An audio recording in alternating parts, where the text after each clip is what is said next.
రెండవ అధ్యాయం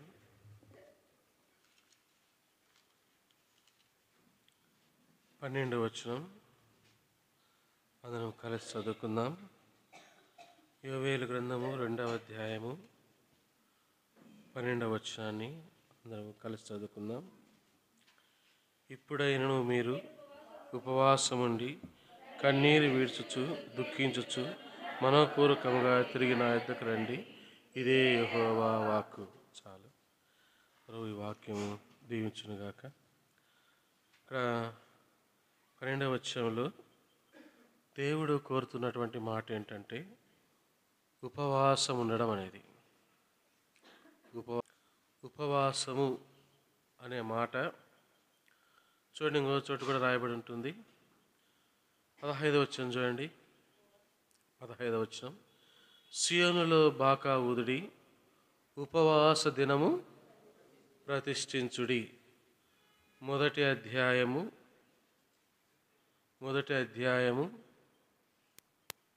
14వ వచనం గమనించండి. ఉపవాస దినము ప్రతిష్ఠించుడి, వ్రత దినము ఏర్పరచుడి, యెహోవాను బతిమాలుకొనుటకై పెద్దలను దేశములోని జనులందరినీ మీ దేవుడైన యెహోవా మందిరములో సమకూర్చుడి. కాబట్టి యోవేలు గ్రంథములు అంతా కూడా మనం గమనిస్తే ఉపవాసము అనే మాట దాదాపు 3 పర్యాయాలు ఇక్కడ మనం గమనించవచ్చు. అంటే ఇక్కడ ప్రజల యొక్క పరిస్థితిని బట్టి, దేవుని యొక్క ఉగ్రతను బట్టి దేవుడు వారిని అంత తీవ్రంగా హెచ్చరిస్తున్నాడు. అంటే మీరు ఆ ఉగ్రత తప్పించుకోవాలి అంటే, అందుకని 14వ వచనం ఏమన్నాడు?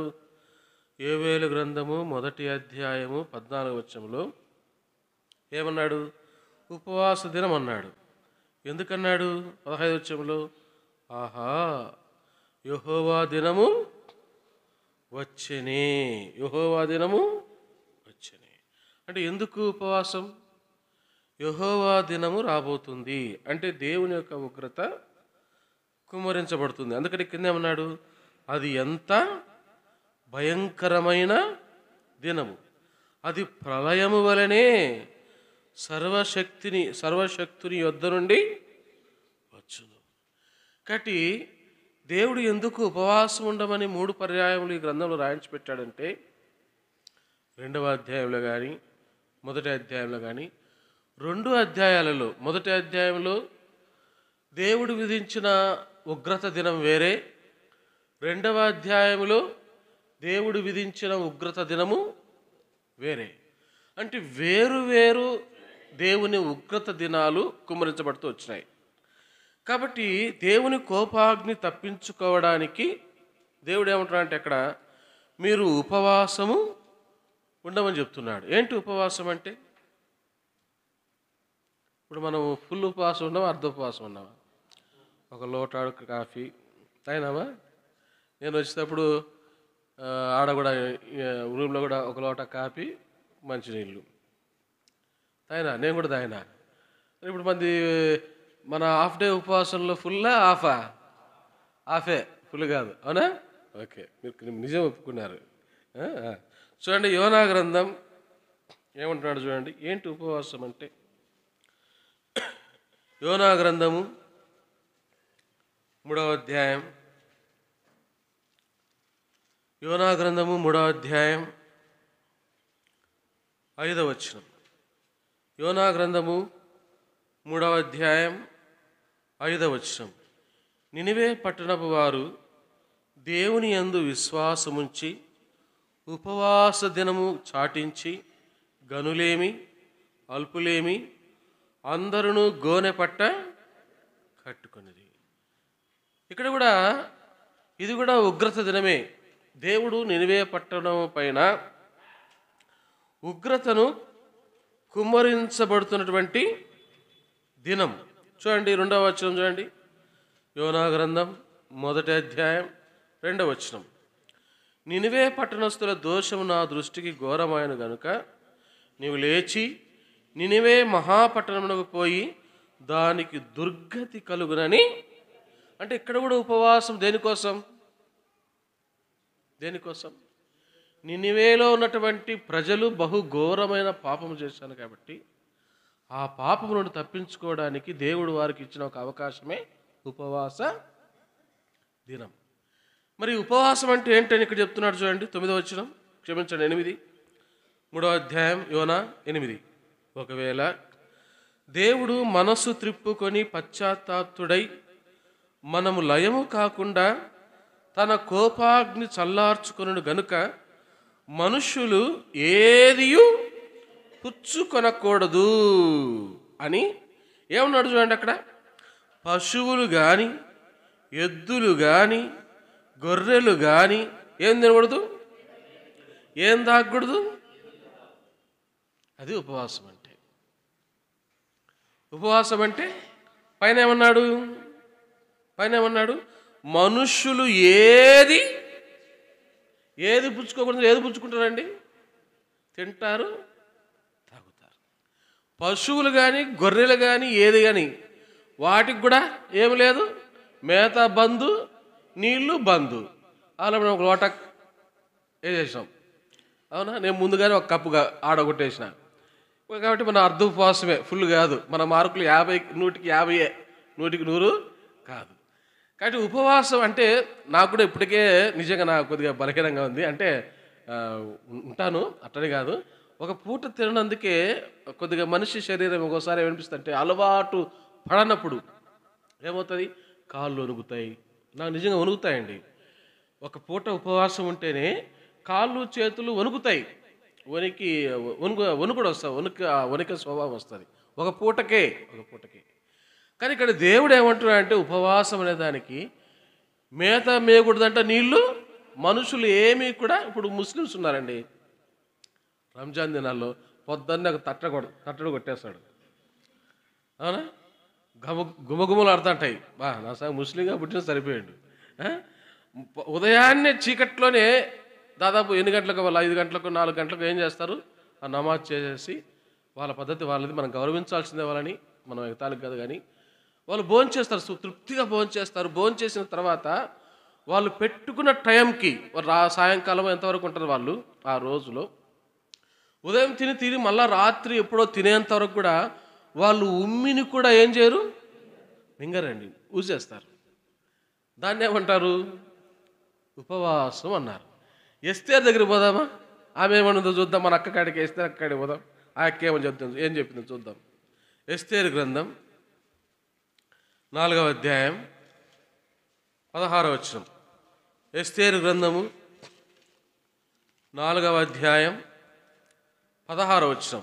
నీవు పోయి షూషనునందు కనబడిన యూదులందరినీ సమాజ మందిరమునకు సమకూర్చి నా నిమిత్తము ఉపవాసముండి 3 దినములు అన్నము పానములు. ఏంటి ఉపవాసం అంటే? ఎన్ని దినాలు? ఏదో ఒక అర్ధపూటకే, అర్ధపూటకేనా? ఎన్ని దినాలంట? 3 దినాలు ఏమి తినకూడదు, ఏమి తాగకూడదు.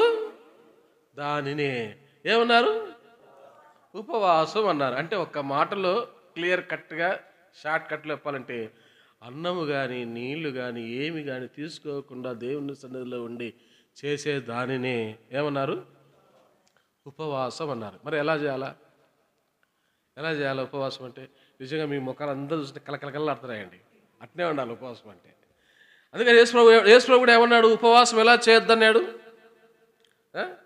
దిగులుగా ఏం కట్టినట్టు ఈరోజు మా ఉపవాసం అనేటట్లే ఏమన్నాడు యేసుప్రభు వారు. ఉపవాసం అంటే ఏంది చెప్పినాడు దేవుడు బైబిల్లో. ఆ ఉపవాసం ఎలా ఉండాలో కూడా చెప్పినాడు. చూడండి 2 మాటలు చూడండి. మత్తయి రాసిన సువార్త 6వ అధ్యాయం, మత్తయి రాసిన సువార్త 6వ అధ్యాయం 16వ వచనం. మత్తయి రాసిన సువార్త 6వ అధ్యాయం 16వ వచనం. మీరు ఉపవాసము చేయనప్పుడు వేషధారుల వలె దుఃఖముకులై ఉండకుడి, తాము ఉపవాసము చేయుచున్నట్టు మనుషులకు కనబడవలనని వారు తమ ముఖములను వికారము చేసుకుందురు, వారు తమ ఫలము పొంది ఉన్నారని నిశ్చయముగా మీతో చెప్పుచున్నాను. 5వ వచనం చూడండి, అదే 6వ అధ్యాయం మత్తయి 5. మరియు మీరు ప్రార్థన చేయనప్పుడు వేషధారుల వలె ఉండవద్దు, మనుషులకు, అంటే ఇక్కడ 2 చెప్పినాడు. నువ్వు ప్రార్థన చేసినా, ఉపవాస ప్రార్థన చేసినా 2 కండిషన్లు యేసుప్రభువు చెప్పినాడు. ఎలా చేయకూడదంట? ఏదో నువ్వు పోగొట్టుకున్న దాని మాదిరి, పోగొట్టుకున్నాడు మాదిరి పోజు కొట్టి ప్రజలకు తెలియాలని ఏం చేయకూడదు?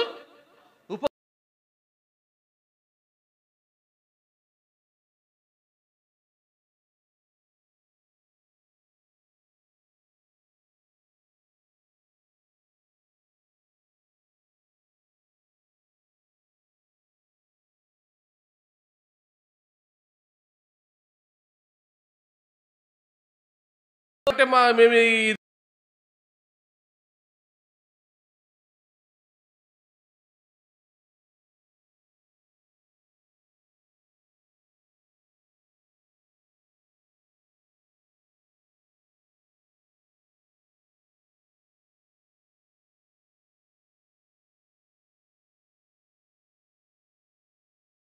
ఉన్నారు ఒకప్పుడు వేరే వాళ్ళు ఉపవాసం ఉండి గట్టి గట్టిగా కేకలేసి కొరడాలతో కొట్టుకొని దిగు దిగు అన్నారే, దిగినారా? అంటే దిగినారా? నేను మీ సందర్భం చెప్పాల్సిన అవసరం లే, అట్టుంటుంది మంది కూడా. ఎప్పుడు మనుషులకు కనబడవాలని, దేవునికి కనబడకుండా ఉండాలనే చట్టు మనం ఉపవాస ప్రార్థన చేస్తే ఆ ఉపవాస ప్రార్థనకు పడే మార్కులు 100కి 0/100 అనండి. అంతే కదా? జకర్యా గ్రంథం అక్కడేమన్నాడు చూడండి, ఎలా ఉపవాసం చేయాలంట. జకర్యా గ్రంథం 7వ అధ్యాయం 5వ వచనం. జకర్యా గ్రంథము 7వ అధ్యాయము 5వ వచనం. దేశపు జనులందరికీ యాజకులకును నీవీ మాట తెలియచేయవలను. ఈ జరిగిన 70 సంవత్సరములు ఏటేటా 5వ నెలను 7వ నెలను మీరు ఉపవాసముండి దుఃఖము సలుపుచూ వచ్చినప్పుడు నా యందు భక్తి కలిగియే ఉపవాసముంటిరా. అంటే ఇప్పుడు ఉపవాస ప్రార్థనలో కూడా ఊరికే అన్నము పానము చేసుకోకుండా వచ్చి ఉపవాస ప్రార్థన అంటే మీరు కాదులేండి, మళ్ళా ఏనా మా కాడికి వచ్చి ఇటు చెప్తున్నాను మళ్ళీ మీరు అనుకోద్దండి. మామూలుగా జనరల్గా దేవుని వాక్యం ఏం చెప్తుందో చెప్తున్నా అంతే. నేనైనా మీరైనా ఎవరమైనా ఉపవాస ప్రార్థన ఉన్నప్పుడు ఇక్కడ దేవుడు ఏమంటున్నాడు? అయ్యా మీరు ఏటేటా 5వ నెల, ఏటేటా 5వ నెలను 7వ నెలను ఏం చేస్తారంట? మీరు ఉపవాసం చేస్తారు. ఆ ఉపవాసంలో ఏముండాలంట? ఉపవాస ప్రార్థనలో ఏమి కలిగి ఉపవాస ప్రార్థన చేయాలంట? భక్తి కలిగి ఉపవాస ప్రార్థన. ఇంతకు భక్తి అంటే నేను అది ఎక్కువ చెప్పను, మీకు తెలుసు భక్తి అంటే ఏందో. ఈ లోకంలో నిజమైన భక్తి ఏందో యాకోబు చెప్తానే వచ్చాడు. కాబట్టి వేషధారుల వలె మనం ఉపవాస ప్రార్థన చేయకూడదు. మనుషులకు కనబడవాలని ఉపవాస ప్రార్థన. నిజంగా అండి, మీ ఇక్కడున్న స్థానిక సంఘాన్ని చూస్తున్నప్పుడు నేను నిజంగా చాలా సంతోషపడుతున్నాను నా హృదయంలో, నా ఆత్మలో. ఎందుకంటే చిన్నపిల్లలు వచ్చినారు, యవనస్తులు వచ్చినారు, పెద్దవాళ్ళు వచ్చారండి. ఎంతమంది? నాకు ఇప్పుడు చూస్తే నాకు ఇది ఉపవాస ప్రార్థన ఉన్నట్లేదు, నాకు ఇది ఉపవాస ప్రార్థన ఉన్నట్లేదు, ఆదివారం ఉన్నట్టుంది. నాకు ఏమున్నట్టుంది? నిజంగా నా మనసులో ఉన్న మాట నేను చెప్తున్నా. నాకు ఇది ఉపవాస ప్రార్థన ఉన్నట్లేదు, ఆదివారం ఉన్నట్టుంది. నాకు చిన్నపిల్లలు ఉన్నారు, యవనస్తులు ఉన్నారు, పెద్దవాళ్ళు ఉన్నారు. ఉపవాస ప్రార్థనకి వీళ్ళంతా వస్తారు. నేను ఎక్కడ చూడలేదండి. మా సంఘంలో లైవ్ చూశారు కానీ మా వాళ్ళు కూడా ఒకవేళ నేను భయపడ్ను. మా సంఘంలో ఉన్నారండి ఉపవాస ప్రార్థన రారండి, ఒక్కరు రారు. ఉపవాస ప్రార్థన అంటే పెద్దోళ్ళు వస్తారు తప్ప అలాంటి పిల్లోళ్ళు ఇలాంటి ఎవరొస్తారు అడ్రస్ కూడా కనపడరు. నిజంగా చాలా సంతోషం వేస్తుంది, చాలా సంతోషం వేస్తుంది. అందుకని ఇది ఉపవాస ప్రార్థన అనుకునే కంటే నేను ఏమనుకుంటా అంటే ఆదివారం ఉన్నట్టు అనిపిస్తుంది. రేపు వచ్చి ఆదివారం ఈరోజే చూస్తాను నేను మీ దగ్గర, అంటే పొగడ్డం లేదుగా నిజం చెప్తున్నా. కాబట్టి ఉపవాస ప్రార్థనలో ఎలా ఉండాలని జకర్యా చెప్తున్నాడు? భక్తి కలిగే మీరు ఉపవాసము ఉంటిరా. కాబట్టి దేవుని దగ్గరకు మనం వస్తున్నామంటే, ఆ ఉపవాస ప్రార్థన మనం జరుపుతున్నామంటే అందులో ఏముండాలంట? భక్తి ఉండాలా, భక్తి ఉండాలా. యెషయా గ్రంథం, ఈ మాట చెప్తే ఇంకోసారి నన్ను మీరు పిలుచుకోరేమో, అయినా చెప్తా. యెషయా గ్రంథము 58వ అధ్యాయం. యెషయా గ్రంథము 58వ అధ్యాయము. ఇక్కడ కొన్ని మాటలు ఉంటాయండి. యెషయా గ్రంథము 58వ అధ్యాయం 3వ వచనం చూడండి. మేము ఉపవాసం ఉండగా నీవెందుకు చూడవు? వీళ్ళు ఏమన్నారు? ఉపవాసం ఉన్నారు. అవునా? సరే, ఎలా ఉన్నారంట వీళ్ళు? చూడండి, అక్కడ కొన్ని మాటలు ఉన్నాయి. ఒక్క నిమిషం చెప్తాను. ఒక్క నిమిషం అన్నా. 9వ వచనం చూడండి. 9వ వచనం 58 చూడండి. అప్పుడు నీవు పిలవగా యెహోవా ఉత్తరమిచ్చును, నువ్వు మొరపెట్టగా ఆయన నేనున్నానను. ఇతరులను బాధించుటయు, వ్రేలు పెట్టి చూపి తిరస్కరించుటయు, చెడ్డదారిని బట్టి మాటలాడకయు నీవు మాని. ఏం మానుకోవాలంట? ఏమి మాని ఉపవాస ప్రార్థన చేయాలంట? ఉపవాస ప్రార్థన చేసేటప్పుడు కూడా కొన్ని మానుకొని వచ్చి ఉపవాస ప్రార్థన చేయమంటాడు ఇక్కడ. ఉపవాస ప్రార్థన చేసేటప్పుడు నువ్వు కొన్ని చేసి ఉపవాస ప్రార్థన చేయమంటున్నాడు ఇక్కడ. అందుకనే ఏమన్నాడు? అప్పుడు నీవు పిలవగా, ఎప్పుడు నువ్వు ఉపవాసం ఉండి నీ శరీరాన్ని ఆయాసపరుచుకొని దుఃఖపరుచుకొని అప్పుడు నువ్వు దేవుని పిలుస్తావే, అప్పుడు నేను వింటాను. ఎప్పుడు వింటాను అని మళ్ళీ కింద ఏం చెప్తున్నాడు? నీవు మొరపెట్టగా నేను ఉన్నానను. ఇతరులను బాధించుటయు, ఇతరులకు ఏం చేయకూడదు, మనం బాధ పెట్టకూడదు. వ్రేలు పెట్టి చూపి తిరస్కారం చేయకూడదు. ఏ మనుషుని కూడా, సంఘములో ఉన్న సహోదరుడైనా సరే, బయట ఉన్న సహోదరులైనా సరే, మనం ఏ మనుషుని కూడా ఏం చేయకూడదంట? తిరస్కారపు మాటలు మాటలాడకూడదు. నువ్వు నోరు తెరిచిన నుంచి నీ సహోదరుల పైన, నీ ఇంట్లో ఉన్న వారి పైన, కొంతమంది భార్యలు ఉంటారు, 10 మందిలో భర్త అనే గౌరవం కూడా లేకుండా ఆయనకేం తెదిలేనా, నువ్వు నూరు మాసుకో. ఎవరిని? ఏందది? ఏంటది? భర్తను తిరస్కరించడం. ఎంతమందిలో? 10 మందిలో. నువ్వు అలా చేసి మళ్ళీ ఇడుకొచ్చి బేతేల్లో ఇడుకొచ్చి ఉపవాస ప్రార్థన చేసి దేవుడు వింటాడా? వింటాడా అండి? వినడండి. అందుకని ఎక్కడేమన్నాడు? ఇతరులను బాధించుటయు, వ్రేలు పెట్టి చూపి తిరస్కరించుటయు, చెడ్డదారిని బట్టి మాటలాడుటయు నీవు మాని. నీవు మానుకొని ఏం చేయాలంట? ఉపవాస ప్రార్థన చేయాలి. అలా చేసినప్పుడు అయ్యా నేను మీ ఉపవాస ప్రార్థన నేను వింటాను అంటున్నాడు. తర్వాత ఉపవాస ప్రార్థన విషయంలో బైబిల్లో కొంతమంది కొన్ని రకాల ఉపవాస ప్రార్థనలు చేశారండి. నేను 3 విషయాలు చూసి ముగిచ్చేస్తాను. రండి చూద్దాం మాట. న్యాయాధిపతుల గ్రంథం 20వ అధ్యాయం. న్యాయాధిపతుల గ్రంథం 20వ అధ్యాయం 26వ వచనం. ఉపవాసం అంటే ఏంటి, అది ఎలా చేయాలి, ఇంకా చాలా మాటలు ఉన్నాయి, కానీ నేను కొన్ని మీకు చూపిస్తూ వచ్చాను. ఇప్పుడు కొంతమంది ఉపవాస ప్రార్థనలు చేస్తూ వచ్చారు. వారు దేనికోసం చేస్తూ వచ్చారంటే ఇక్కడ 20వ అధ్యాయము న్యాయాధిపతుల గ్రంథం 26వ వచనం. 26వ వచనం. వీరందరూ కత్తి దుయ్యువారు. అప్పుడు ఇశ్రాయేలందరూ జనులందరూ పోయి బేతేలును ప్రవేశించి ఏడ్చుచు సాయంకాలము వరకు అక్కడ యెహోవా సన్నిధిని కూర్చుండుచు ఉపవాసముండి దహన బలులను సమాధాన బలులను యెహోవా సన్నిధిని అర్పించి ఆ దినములలో యెహోవా నిబంధన మందస్సు అక్కడే ఉండెను. దేనికోసం వీళ్ళు ఉపవాసం చేస్తున్నారు? వీళ్ళు కూడా ఎక్కడ చేస్తున్నారు? ఏ మందిరాలు చేస్తున్నారు? వీళ్ళు కూడా మీ మందిరమే. ఏం పేరు ఆ మందిరం పేరు కూడా? అది బేతేలే, మంది బేతేలే. అవునా? నేను రక్షించబడిన మందిరం కూడా బేతేలే. కాబట్టి ఇశ్రాయేలు, ఇక్కడ న్యాయాధిపతుల గ్రంథంలో ఇశ్రాయేలు ప్రజలు ఏ మందిరంలో కూడి ఉపవాస ప్రార్థన చేస్తున్నారంట? బేతేలులో. వీళ్ళు ఉపవాస ప్రార్థన దేనికి? సాక్షాత్తు తమ సహోదరుల పైన యుద్ధానికి పోవటానికి.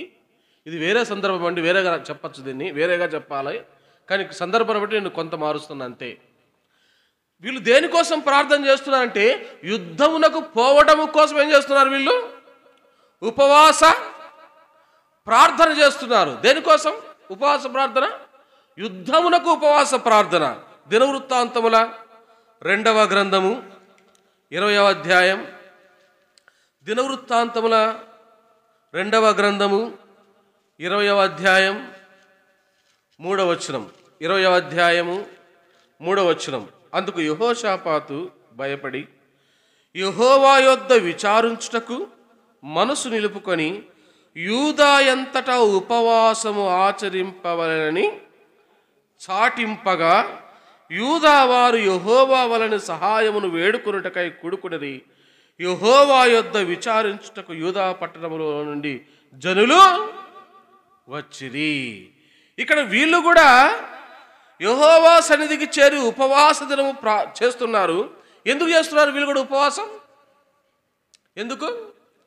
వారి ముందున్న సైన్యము గొప్పది, వీళ్ళదేమో చిన్న సైన్యం. ఇప్పుడు వీళ్ళు కూడా దేనికోసం ఉపవాసం? యుద్ధములో, వారు చేయబోయేటువంటి యుద్ధములో వారికి ఏం కావాలా? విజయము కావాలా. పాత నిబంధన కాలంలో ప్రజలు, అంటే ఇప్పుడు కూడా యుద్ధాలు జరుగుతున్నాయిలేండి, ఇప్పటికి కూడా రాజ్యాలు యుద్ధాలు చేసుకుంటూనే ఉన్నాయి. అప్పుడు యుద్ధాలు వేరు, ఇప్పుడు యుద్ధాలు వేరు కదా. అయితే మన యుద్ధము ఏది? అక్కడ న్యాయాధిపతుల గ్రంథములో ఇశ్రాయేలుకి బెన్యామీనులకి యుద్ధం. ఇశ్రాయేలు సాక్షాత్తు తమ సహోదరుల పైన యుద్ధం. ఇక్కడ యెహోషాపాతు రాజు శత్రువుల పైన యుద్ధానికి పోవడానికి బలము చాలక ఉపవాసం ఉండి ఏం చేస్తున్నాడు? భయముతో ఆ శత్రువుల పైన విజయము కోసం ప్రార్థన చేస్తున్నాడు. ఈరోజు ఆత్మీయ జీవితంలో మనం ఉన్నాము. మన జీవితము ఎలా ఉందండి? అనుక్షణం అనుదినం అందుకునే పాట ఉంది కదా, మన జీవితమంతయు అనుక్షణము యుద్ధమే, మన జీవితమంతయు అనుక్షణము యుద్ధమే, ఇది స్వమార్గము రాజ్యమొందను, ఇది సిలువ మార్గము మహిమ రాజ్యమొందను. ఏంటంట మన జీవితం? వాళ్ళు శత్రువులు వస్తేనే యుద్ధం మనకి. క్రైస్తవ జీవితంలో క్రైస్తవుడికి అనుక్షణము ప్రతి దినము కూడా ఏంటి? మరి యుద్ధంలో నువ్వు గెలవాలంటే, నేను గెలవాలంటే ఫుల్గా బిర్యానీ తిని పప్పుకూడు తిని దుప్పటి ముడుచుకొని చలికాలం కదా పండుకొని ఉంటే నీకు యుద్ధంలో విజయం వస్తుందా? లేక వస్తుందా? నువ్వు శ్రమలో ఉన్నా, శోధనలో ఉన్నా, ఆయా పరిస్థితులు గుండా పోతా ఉన్నా, ఏ పరిస్థితులకు పోతా ఉన్నా, నీ ఆయుధం ఒకటే. నువ్వు విజయం పొందాలంటే నీ ఆయుధం ఒకటే. ఏంటి? ప్రార్థన. బిల్లీ గ్రహం అన్న కాడికి, బిల్లీ గ్రహం అన్న దగ్గరికి పోయి విలేకరులు ప్రశ్నిస్తా వచ్చారంట. అన్న, మీకు ఇంత పెద్ద పరిచర్య వ్యాప్తి చెందింది కదా, మీ పరిచర్య ఎంతగా వృద్ధి చెందడానికి కారణం ఏంటి అని అడిగితే ఆ అన్నగారు అన్నట 3 కారణాలు చెప్తానన్నాడంట. ఓహో అని వాళ్ళు చాలా ఆసక్తిగా, యాంగ్జైటీగా చెప్పండి సార్ అని, సార్ మొదటి కారణం చెప్పండి మైక్ మూతికాడి పెడితే అన్నాడంట. ఏమన్నాడు? ప్రార్థన. ఓహో అని వాళ్ళు ఆశ్చర్యపోయారు, ఇదేంద్ర కొత్తగా ఉంది ఆన్సర్ అని. సరే, రెండో ఆన్సర్ ఏదన్నా విచిత్రంగా ఏమన్నా చెప్తాడేమో, మాకు తెలియదు చెప్తాడేమని. మళ్ళా సార్ రెండవ కారణం ఏదో చెప్తాను కదా, రెండవది చెప్పండి సార్ అంటే దానికి కూడా చెప్పినాడు ప్రార్థన. మూడోది ఉందా, అది వెరైటీగా ఏమని చెప్తాడని, సార్ మూడవది ఉందని చెప్పిన మూడోది కూడా ఏదంటే మూడవ కారణం కూడా ఏంది? ప్రార్థన. సంఘ జీవితంలోనైనా, కుటుంబ జీవితంలో అయినా, వ్యక్తిగత జీవితంలో అయినా శోధన నుండి బయట పడడానికి, శత్రువును జయించడానికి దేవుడిచ్చిన సర్వాంగ కవచంలో ఒక ఆయుధం ఏంటి? 6వ అధ్యాయం ఎఫెసీయులకు రాసిన పత్రిక 6వ అధ్యాయం 10వ వచనం. ఎఫెసీయులకు రాసిన పత్రిక 6వ అధ్యాయం 10వ వచనం. తుదకు ప్రభు యొక్క మహాశక్తిని బట్టి ఆయన యందు బలవంతులైనడి, మీరు అపవాది తంత్రములను ఎదిరించుటకు శక్తిమంతులగునట్లు దేవుడిచ్చు సర్వాంగ కవచములు ధరించుకునడి. ఏలైనగా మనము పోరాడునది శరీరులతో కాదు గాని ప్రధానులతోనూ అధికారులతోనూ ప్రస్తుత అంధకార సంబంధులకు లోకనాథులతోనూ ఆకాశ మండలమందున్న దురాత్మల సమూహముతోనూ. ఎవరితో నీ పోరాటం? ఎదురింటి ఎక్కుతోనా, పక్కింటి ఎక్కుతోనా, వెనకింటి ఎక్కుతోనా? ఎవరితో నీ పోరాటం? మందిరంలోకి వచ్చే మరియమ్మ అక్కతోనా, మందిరంలో ఉండే మార్త అక్కతోనా నీతో పోరాటం? మందిరంలో ఉన్న దైవ సేవకుడితోనా, మందిరంలో ఉన్న సంఘ పెద్దలతోనా? ఎవరితో నీ పోరాటం? ఆఫీసులో ఉండే ఆఫీసులతోనా, ఆఫీసులో ఉండే సహ ఉద్యోగులతోనా? ఎవరితో నీ పోరాటం? క్రైస్తవుడికి పోరాటం ఎవరితో? కనబడే మనుషులతో కాదు. క్రైస్తవుని పోరాటం కనబడే మనుషులతో కాదు. వాళ్ళు ఎవరంట? కనపడని అదృశ్యమైనటువంటి దురాత్మల సమూహముతో క్రైస్తవుడు అనుక్షణము ఏం చేయాలా? యుద్ధము చేయాలా. మరి ఆ యుద్ధం చేయాలంటే నిజంగా ఈ కాలంలో నిజంగా చాలామంది యవనస్తులు ఉన్నారండి. చాలా సంతోషం. ఇంతసేపు కూర్చోవడం అంటే అన్న డానియల్ అన్నగారు టైం పోతా 1:30 అయింది. అన్నేమో ఫ్రీగా వదిలేశారు నన్ను, కానీ నేనే ఇంకా తొందరగా ముగిచ్చేస్తాను. అది ఒక ముళ్ళు స్పీడ్గా పోతుంది. అన్న సమయం కూడా చక్కగా ఇచ్చారు. ఇంకా అన్న ఒక మాట చెప్తూ నాకు చాలా ఆశ్చర్యం వేసింది. యవనస్తులు ఉన్నారు, పిల్లలు ఉన్నారు అన్న, మాకు టైం అంటూ లేదు. వాక్యము, ప్రార్థన, పాటలు ఇవి గడపాలంతే. నిజంగా ఇది చాలా ఒక ప్రతిష్ఠితమైన తీర్మానంతో వచ్చేది. కడప జిల్లా ఉపవాస ప్రార్థన జిల్లా ఉపవాస ప్రార్థనని అనౌన్స్ చేస్తారు. వాళ్ళు సంఘం పిలుచుకున్న వాళ్ళు ఎలా చేస్తారంటే బాగా చికెన్ రకరకాలన్నీ చేసి పెడతారు. 10కి స్టార్ట్ అవుతుంది. ఎన్ని క్లోజ్ అవుద్ది ఎవరికైనా తెలుసా? కడప జిల్లా ఉపవాస ప్రార్థన దగ్గర క్లోజ్ అయ్యేది 2కి అంత టెన్షన్గా అయిపోద్ది. మళ్ళీ లేట్ చేస్తే మళ్ళీ కొట్టాడుకొచ్చారు ఎవరు? ముసలోళ్ళు. మళ్ళీ మధ్యలో మీ మాదిరే షుగర్ ఉన్న వాళ్ళకి ఏంది? టీలు, బిస్కెట్లు, నీళ్ళు అన్నీ పెడతారు. మళ్ళా ఎవరికి? షుగర్ ఉన్న వాళ్ళకి.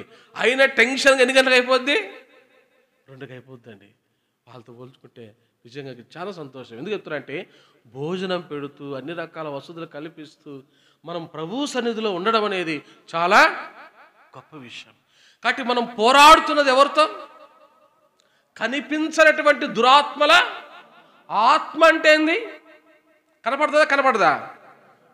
మీరు టీవీలలో యూట్యూబ్లలో చూసి తెల్లగా పైకి పోయేది కాదు ఆత్మ అంటే.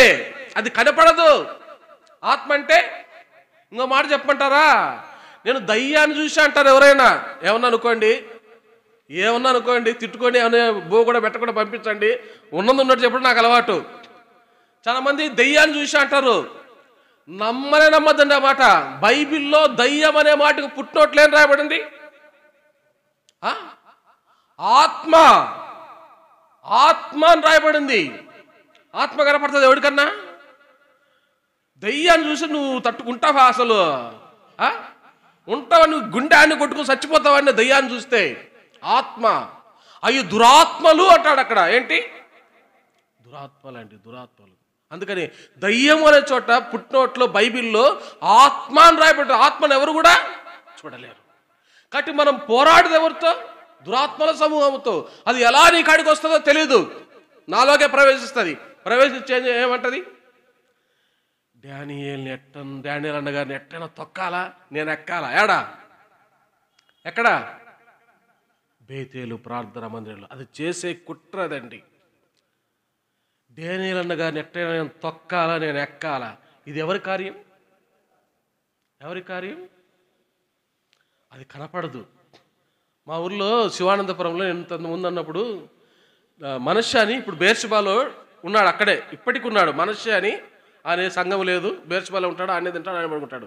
మనశ్శ అనే పేరు. కొన్ని చోట్ల సేవ చేసి కొన్ని పరిస్థితులు బట్టి బేర్షబాలో ఉన్నాడు ఇప్పటికీ. ఆయన ఏమన్నాడంటే ఆ ఊర్లో మందు గిందు కొట్లాట్లు గిట్లాట్లు అన్నీ ఉన్నాయి. శివానందపురంలో, కడపలో ఉండేటప్పటికీ ఒక ఆయన ఏమన్నాడంటే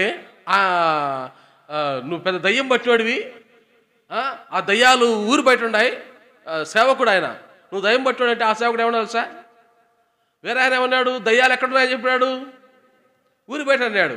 కొంతమంది ఏమంటారు? మర్రి చెట్టు, అర్ధరాత్రి, తెల్ల చీర. ఏమండి దెయ్యం అంటే తెల్ల చీర కట్టుకుంటుంది, ఏ చీర కట్టుకోదు? ఏం చూశారు మీరేమన్నా?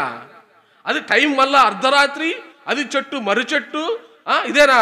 అప్పుడు ఆ సేవకుడు ఏమన్నా తెలుసా అండి, దయ్యాలు లేవన్నా, మన ఊరిలో ఉన్న దయ్యాలు అన్నాడు. ఏ రూపంలో? ఏ రూపంలో? నీ శరీరాన్ని తాగి తాగి పాడు చేసుకుంటున్నావే. ఎవరు పాడు చేసేది? ఎవరండి పాడు చేసేది?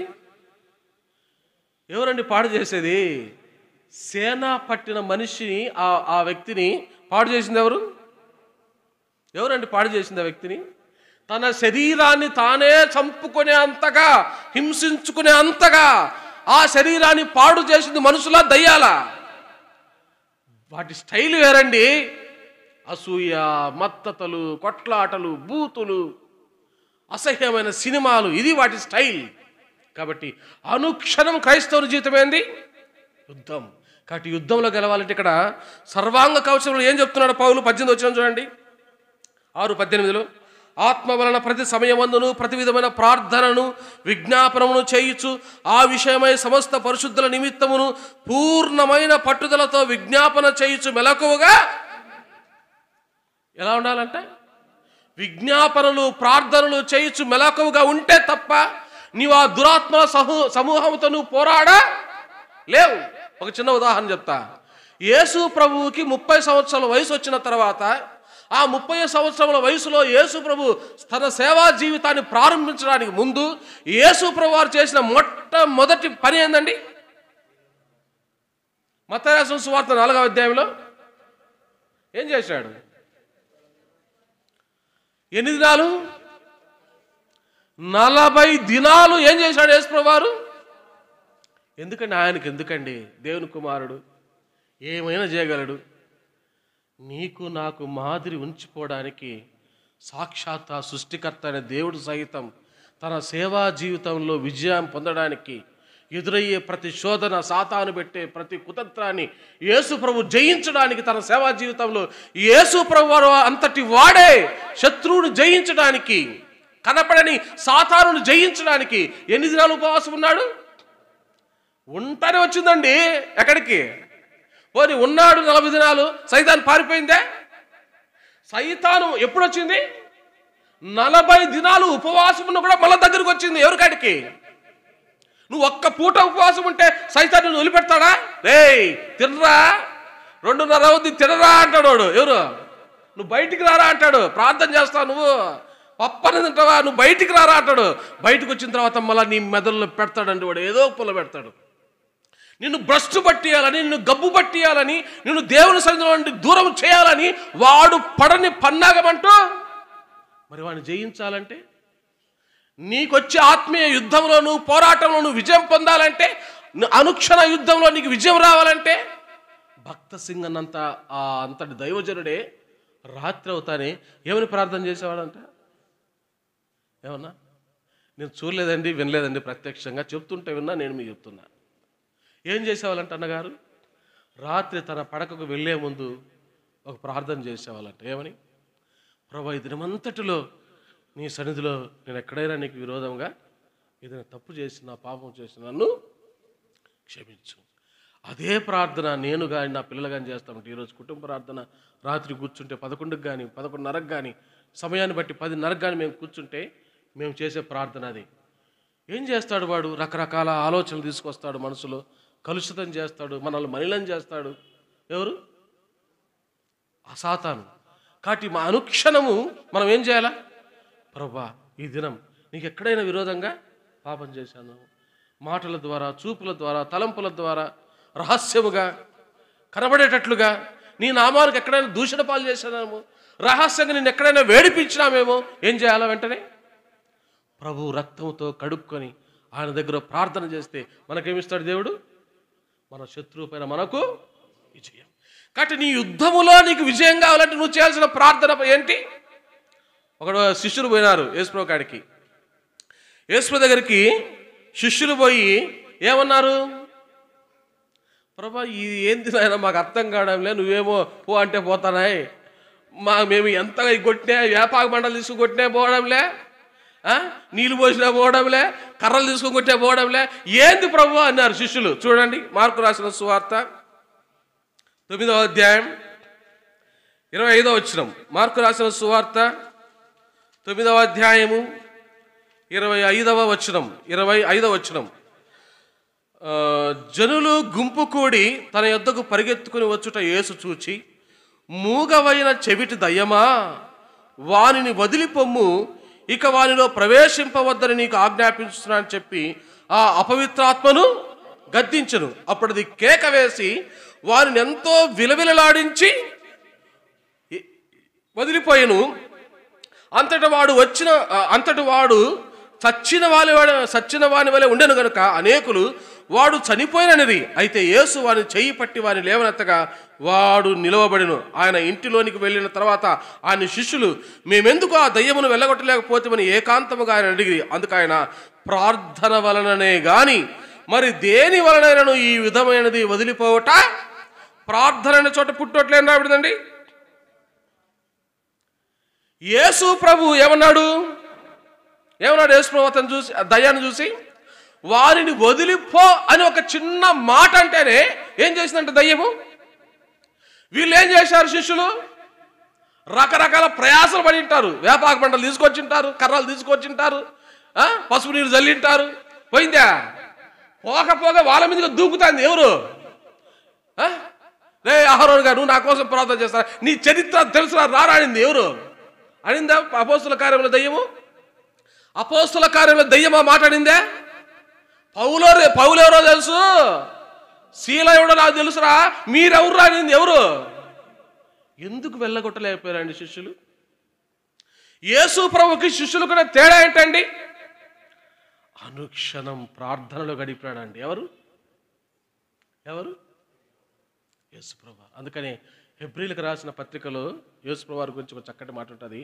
ఆయన శరీరధారి అయిన దినములలో కన్నీళ్లతోనూ రోదనతోనూ ఆయన ప్రార్థనలను యాచనలను చూడండి. ఆ మాట చూడండి. హెబ్రీలకు రాసిన పత్రిక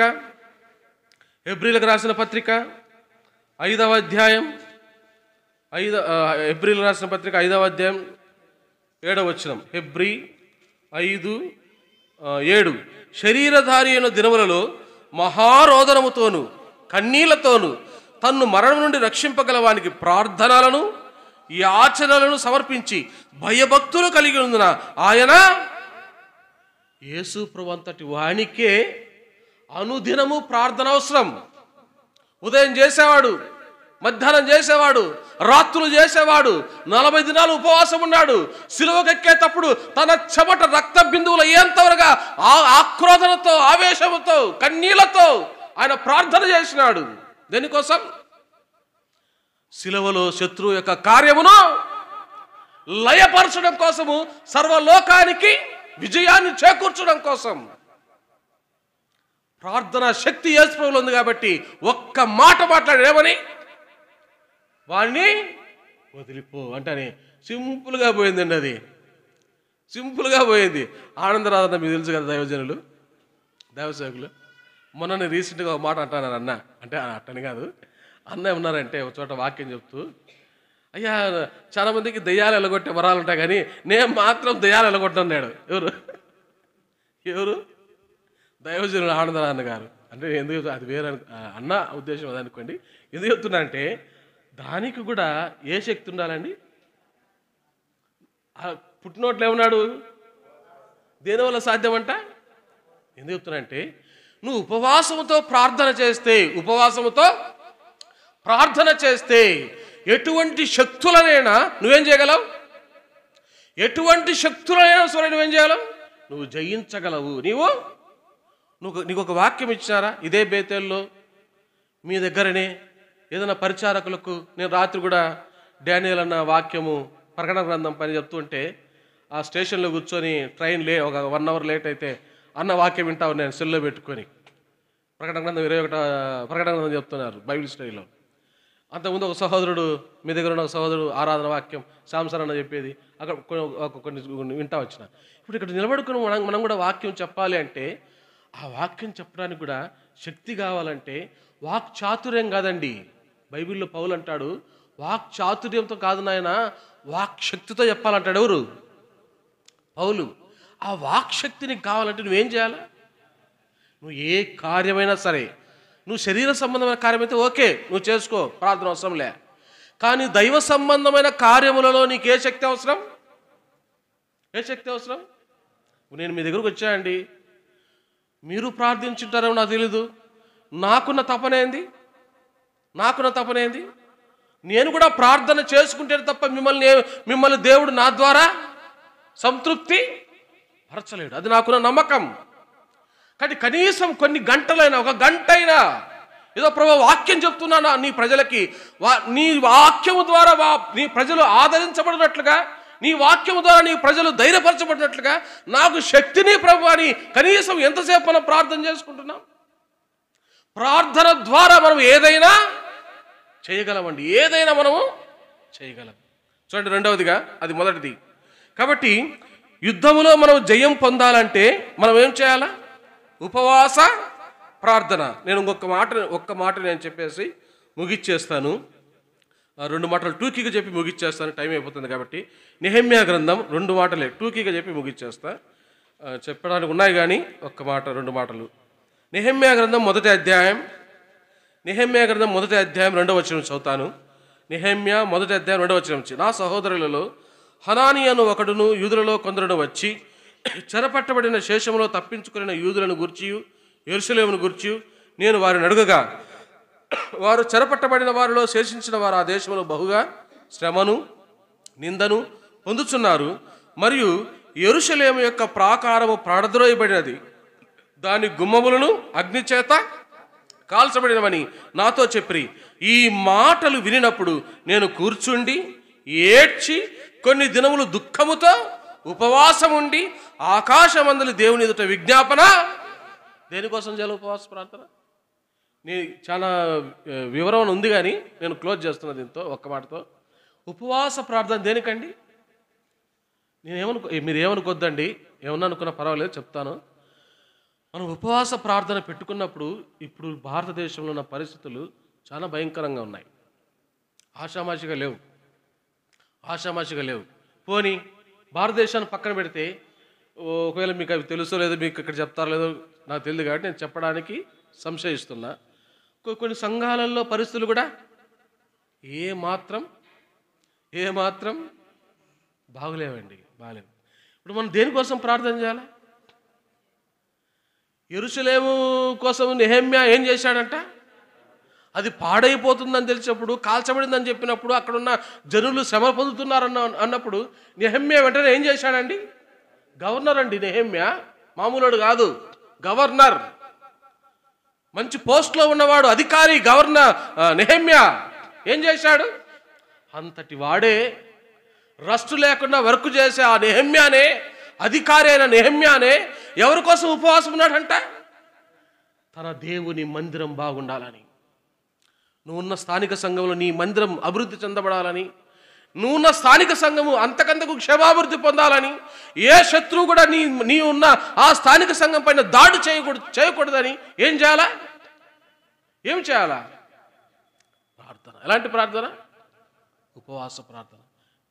నాకున్న భారం ఏంటంటే, సంఘాలలో రకరకాల పరిస్థితులు ఉన్నాయి. ఇప్పుడు నేనున్న సంఘంలో కూడా ఒక ఆయన ఉన్నాడా, ఆయన చెప్పకూడదు కానీ ఆ వాడికంటే డేంజరు. అర్థమైందాక? వాడికంటే డేంజర్ ఒక ఆయన. అయినా ఏం చేయాలా?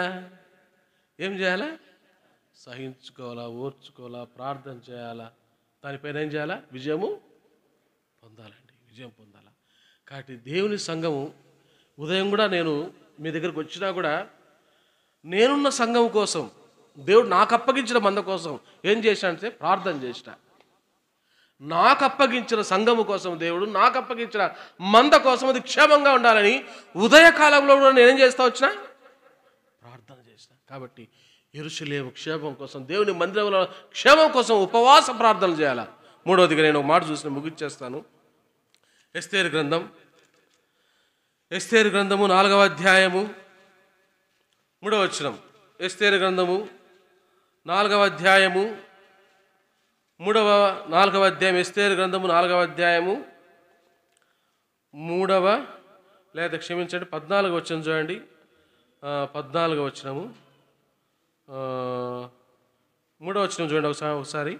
రాజు యొక్క ఆజ్ఞయు శాసనమును ఏ సంస్థానమును వచ్చునో అక్కడున్న యూదులు ఉపవాసం ఉండి మహాదుఃఖములోను ఏడ్పులోను రోదనములోను మునిగిన వారైరి. అనేకులు గోనెను బూడిదను వేసుకొని పడి ఉండేది. 14 వచనం. నీవు ఈ సమయమందు ఏమీ మాటలాడక మౌనముగా ఉన్నాడలా యూదులకు సహాయమును విడుదలయు మరి ఒక దిక్కు నుండి వచ్చును కానీ నీవును నీ తండ్రి ఇంటి వారును. ఆ మాట జ్ఞాపకం పెట్టుకోండి. ఎవరితో ఆ మాట అంటున్నారండి? ఎస్తేరుతో ఎవరు అంటున్నాడు ఆ మాట? పెంచిన వాడు అంటున్నాడు, పెద్ద చేసిన వాడు అంటున్నాడు ఆ మాట, స్వయాన బంధువు అంటున్నాడు ఆ మాట. నువ్వు నశిస్తావు ఎప్పుడు? నీ జనులకు కలిగిన ఆపదను బట్టి నువ్వు నోరు తెరచకపోతే ఎస్తేరు, దేవుడు నిన్నైనా నాశనం చేస్తాడు కానీ తన ప్రజలకు సహాయం వేరే దిక్కు నుండి. ఆ మాట అంటేనే ఎస్తేరు సహితం తన చలికత్తల్ని పిలుచుకొని ఎన్ని దినాలు? 3 దినాలు. ఎవరి కోసం ఉపవాస ప్రార్థన? ఎవరి కోసం? తన ప్రజల కోసం అండి. నేను కొన్ని విషయాలు చెప్పి ముగిచ్చేస్తా. చేయాలా? ప్రార్థన చేయాలండి. రీసెంట్గా ఒక కేసు, మొన్నటికి మొన్న ఒక కేసు, మొట్టమొదటి కేసు ఒక రాష్ట్రంలో ఒక సేవకుని పైన ఒక సేవకురాల పైన 5 సంవత్సరముల జైలు శిక్ష, 25,000 రూపాయల జరిమానా. ఎందుకు తెలుసా? గమ్మునుందామా? చేద్దాం. ఏ ప్రార్థన?